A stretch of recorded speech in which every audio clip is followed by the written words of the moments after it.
vers vir vers saam met my deur Kolossense. Ek is Rinus van Sandwyk van Sion in Parys en wat 'n voorreg om vanmôre verder saam met jou te kuier. Vanmôre is 'n oordeenking vir die vrouens. So dit gaan nie baie lank wees nie. Een versie, Kolossense 3 vers 18. Paulus praat en hy sê vroue, wees julle mans onderdanig, soos dit betaamlik is in die Here. Dis hoe ons op aarde moet lewe. Onderdanig aan julle mans.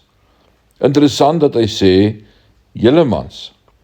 Want dit is nie moeilik vir 'n vrou om aan haar baas of 'n ander man onderdanig te wees nie. Maar wee julle eie mans. Dis 'n ander storie, né? Ek hoor mos nou die dag 'n vrou wat sê, ek sal aan my man onderdanig wees as hy optree soos die Here. Dis nie wat hier staan nie. Hier staan, onderdanig aan jou eie man. En bly naby hom. Die vraag word gevra, waar was Adam toe Eva deur die slang verlei is? En dis 'n goeie vraag. Maar hier is nog 'n goeie vraag. Hoekom was Eva nie by Adam nie? Wat soek sy by die geestelike dinge, 'n boom van goed en kwaad, sonder dat haar man by haar was? Oppas. Die duiwel verdeel. Moenie dit toelaat nie. So, die waarskuwing, bly by jou eie man. Onderwerp aan hom. Wees eensgesind.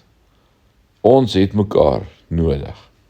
Môre hoor ons verder wat Paulus ons leer. Die Here seën jou. Amen.